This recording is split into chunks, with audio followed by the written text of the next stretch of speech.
অনুরাগের ছোঁয়া ধারাবাহিকের আগামী পর্বে আমরা দেখতে পাবো শেষমেশ তবলার সাহায্যেই লাবণ্য সূর্যের কাছে পৌঁছে সূর্যের মুখোমুখি হয়ে রূপার মারাত্মক অসুখের কথা জানিয়ে দিল সূর্যকে।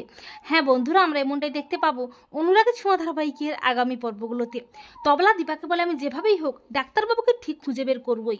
এরপর লাবণ্য সকলের অজান্তে তবলার কাছে হাত জোড় করে অনুরোধ করে বলে যে, তবলা, আমি সূর্যের কাছে যেতে চাই, আমি একবার সূর্যের মুখোমুখি দাঁড়াতে চাই, তুমি আমাকে নিয়ে চলো দয়া করে।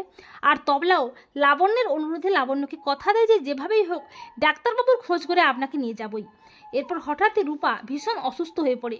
রূপাকে সবাই মিলে তড়িঘড়ি করে হসপিটালে নিয়ে যায়, কিন্তু রূপার জ্ঞান ফিরলে রূপার মনে হয় তার বাবার কথা।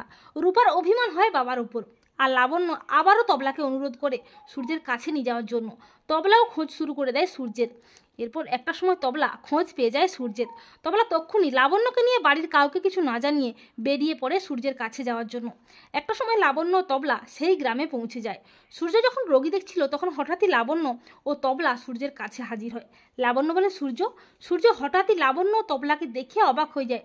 সূর্য বলে, মা তুমি এখানে কিভাবে আমার খোঁজ পেলে?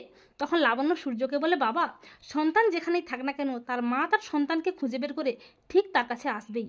এই বলে লাবণ্য সূর্যকে জড়িয়ে ধরে আকুল হয়ে কাঁদতে থাকে। লাবণ্য বলে, সূর্য তুমি কেন অভিমান করে চলে এলে?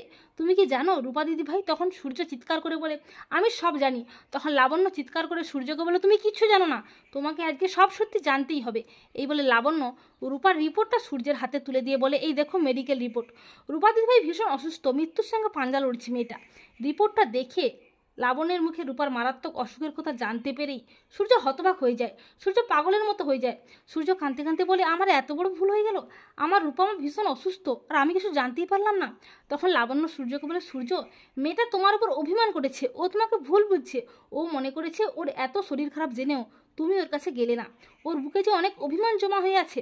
তখন সূর্য কাঁদতে কাঁদতে বলে, আমার রূপমার কিচ্ছু হবে না, ওকে আমি ঠিক সুস্থ করে তুলবই, আমি গিয়ে ওর সমস্ত অভিমান ভাঙিয়ে দেব।